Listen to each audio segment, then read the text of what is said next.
Previous term पे अपन ने पढ़ा था तनों में द्वितीयक वृद्धि।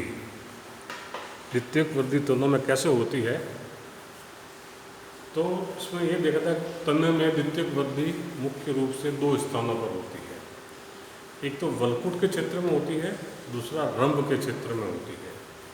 वलकुट के क्षेत्र में काग ऐधा के सक्रिय होने से होती है या फैलोजन के एक्टिव होने से होती है, जिससे बाहर की तरफ काग कॉर्क बनता है और अंदर की तरफ फैलोडर्म बनती है।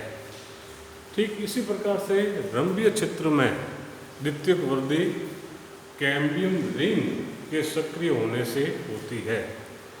कैम्बियम रिंग जब एक्टिव हो जाती है तो वो विभ ज्योतिकी में रूपांतरित हो जाती है और इसके साथ साथ जो मज्जा किरणें हैं वो भी विभ ज्योतिकी में रूपांतरित हो जाती है और एक फेसिकुलर कैम्बियम रिंग का निर्माण होता है।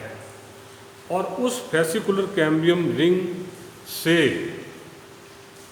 द्वितीयक जाइलम और द्वितीयक फ्लोएम का निर्माण होता है और इसके परिणाम स्वरूप पौधे का व्यास बढ़ता है।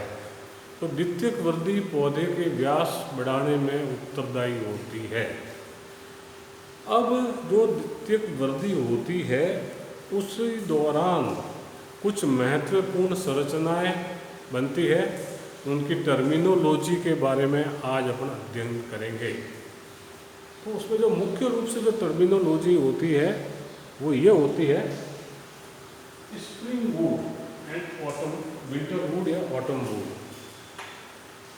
तो जैसा कि मैंने कहा कि जो कैम्बियम रिंग है इसकी एक्टिविटी, इसकी सक्रियता बाह्य वातावरण पर निर्भर करती है। तो जिस समय वातावरण में या पौधे में ज़्यादा पत्तियों का निर्माण होता है, तापमान वगैरह सब फेवरेबल होता है, उस समय उन पौधों में कैम्बियम की एक्टिविटी बहुत अधिक होती है। वो एक्टिविटी अधिक क्यों होती है? क्योंकि उसमें नए नए पत्तों का निर्माण होता है और जब नई पत्तियाँ बनती है तो वो पानी का अवशोषण करते हैं, उनको पानी ज़्यादा चाहिए और उस पानी की आपूर्ति के लिए बड़ी बड़ी गुहिका वाली वाहिनिकाओं का निर्माण होता है। तो स्प्रिंग सीजन या गर्मी की ऋतु में बनने वाली वाहिकाएं चौड़ी चौड़ी होती है क्योंकि उसमें उनमें पानी की आपूर्ति की ज़्यादा आवश्यकता होती है। इसलिए गर्मी की ऋतु में बनने वाली वाहिकाओं की रिंग को, वलय को स्प्रिंग वुड या अर्ली वुड कहते हैं, जिसमें वाहिकाएं प्राय चौड़ी गुहिकाएं वाली होती है। ठीक इसी तरह विंटर वुड, जिसको लेट वुड भी कहते हैं, यह होती है जब सर्दी की ऋतु होती है। उस सर्दी की ऋतु में कैम्बियम की एक्टिविटी कम हो जाती है क्योंकि उस सर्दी की ऋतु में पानी की आवश्यकता कम होती है, अतः उस दौरान बनने वाली वाहिकाएं हैं वो कम चौड़ी होती है। तो जो सर्दी की ऋतु में जब इसकी एक्टिविटी कम होती है और उस दौरान जो वाहिकाएं बनती है उस वलय को विंटर वुड कहते हैं या लेट वुड कहते हैं। अतः कैम्बियम की जो एक्टिविटी होती है वो सीजन पे डिपेंड करती है। गर्मियों में कैम्बियम की एक्टिविटी अधिक होती है जिसके परिणाम स्वरूप चौड़ी गुहिकाओं वाली वाहिकाएं बनती है, जबकि सर्दियों की ऋतु में कैम्बियम की एक्टिविटी कम होती है अपेक्षाकृत, इससे कम चौड़ी गुहिकाओं वाली वाहिकाओं का निर्माण होता है। अतः एक साल के अंदर दो तरह की वलय बनती है, चौड़ी गुहिकाओं वाली वलय जिसको स्प्रिंग वुड कहते हैं और संकरी गुहिकाओं वाली वलय को विंटर वुड या लेट वुड कहते हैं। यह डिपेंड करता है कैम्बियम की सक्रियता पर। नेक्स्ट है ग्रोथ रिंग, वृद्धि वलय।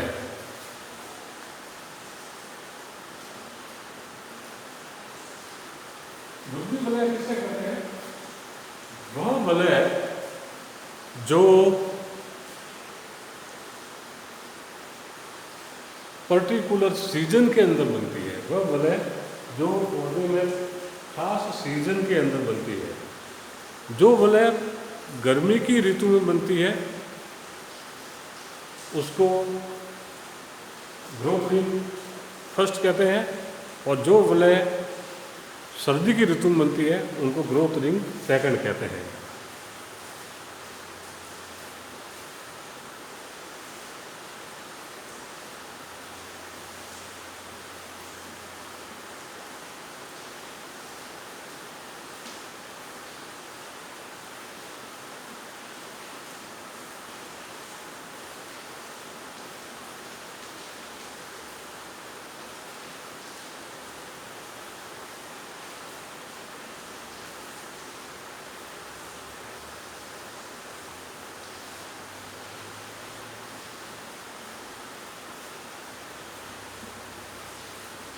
इस तरह से ये ग्रोथ रिंग बनती है।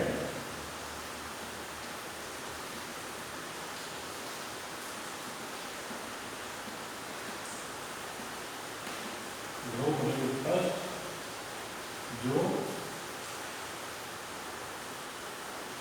या अर्ली रूट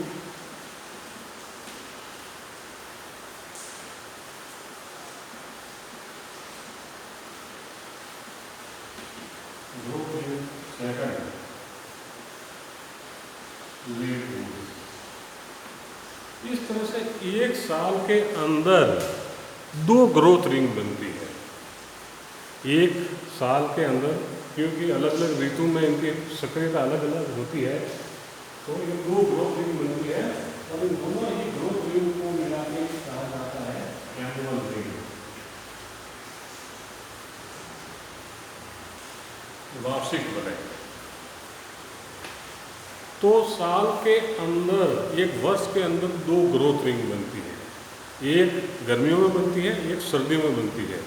गर्मियों में बनने वाली ग्रोथ रिंग में वाहिकाएं चौड़ी चौड़ी होती है, और सर्दियों में बनने वाली वाहिकाएं संकरी गुहिकाओं वाली होती है। नेक्स्ट है एनुअल रिंग। तो दोनों ही ग्रोथ रिंग को मिला के एनुअल रिंग कहते हैं।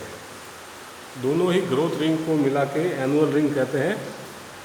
तो ये एक साल में एक एनुअल रिंग का निर्माण होता है, और इस एनुअल रिंग को गिनकर, एनुअल रिंग की गिनती से पौधे की उम्र का पता लगाया जा सकता है। तो साल के, तो एक एनुअल रिंग के अंदर 2 ग्रोथ रिंग होती है। मान लीजिए पौधा 12 साल का हुआ तो उसमें 12 एनुअल रिंग होगी, ग्रोथ रिंग 24 होगी। ठीक है। नेक्स्ट है सैपवुड या एल्बर्नम। सैपवुड किसे कहते हैं? वह कास्ट, वह मुलायम कास्ट जिसमें जाइलम चौड़ी गुहिकाओं वाले होते हैं, हल्के रंग के होते हैं, और उसमें जल का संवहन होता है। वह कास्ट जिसमें जाइलम चौड़ी गुहिकाओं वाले होते हैं, हल्के रंग के होते हैं, और जल का संवहन होता है, और प्रायः बाह्य भाग में पाया जाता है, उसको सैपवुड या एल्बर्नम कहते हैं। किसे कहते हैं सैपवुड? वह कास्ट जिसमें जाइलम चौड़ी गुहिकाओं वाली सक्रिय एवं जल का संवहन होता है, उसको सैपवुड या एल्बर्नम कहते हैं। नेक्स्ट है हार्डवुड। वह कास्ट जिसमें जाइलम संकरी गुहिकाओं वाले होते हैं।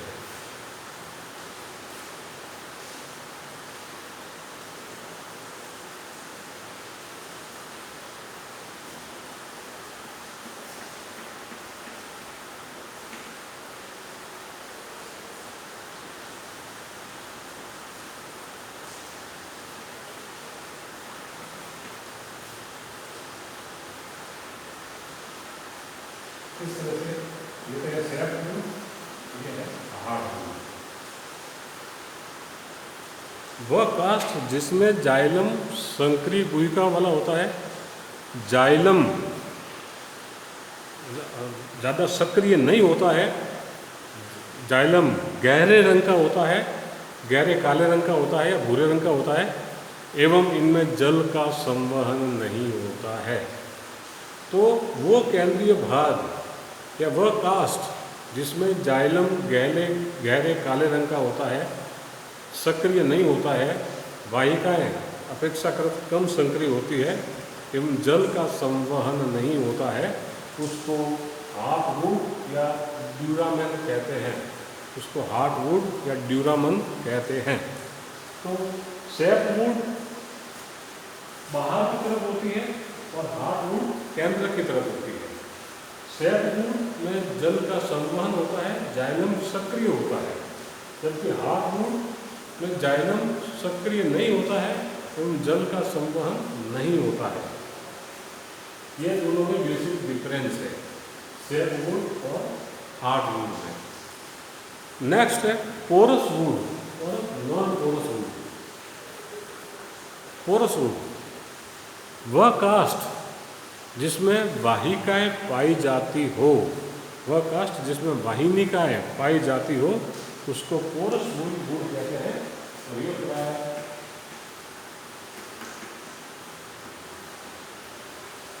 एंजियोस्पर्म में मिलती है। वह कास्ट जिसमें वाहिनिकाएं पाई जाती हो,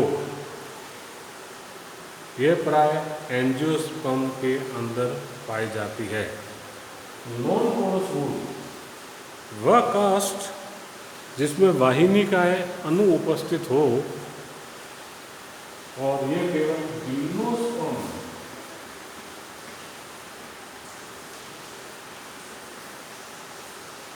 जिम्नोस्पर्म के अंदर पाई जाती है, उसको नॉन पोरस वुड कहते हैं।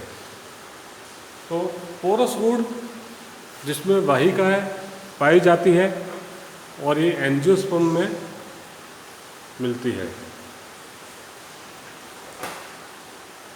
नॉन पोरस वुड वह कास्ट जिसमें वाहिनिकाएं अनुपस्थित हो, अतः यह जिम्नोस्पर्म में पाई जाती है। तो ये कुछ टर्मिनोलॉजी है जो द्वितीयक वृद्धि के दौरान काम में आती है। स्प्रिंग वुड जिसमें वाहिकाएं या वाहिनिकाएं अपेक्षाकृत चौड़ी होती है। विंटर वुड जिसमें वाहिकाएं या वाहिनिकाएं संकरी होती है। ग्रोथ रिंग जिसमें वाहिकाएं, ये सीजन पे डिपेंड करती है, अलग अलग सीजन पे अलग अलग ग्रोथ रिंग बनती है। एक ग्रोथ रिंग गर्मियों में बनती है, एक ग्रोथ रिंग सर्दियों में बनती है। गर्मियों में बनने वाले ग्रोथ रिंग की वाहिकाएं अपेक्षाकृत चौड़ी होती है एवं सर्दियों में बनने वाली ग्रोथ रिंग की वाहिकाएं अपेक्षाकृत संकरी भूमिका वाली होती है।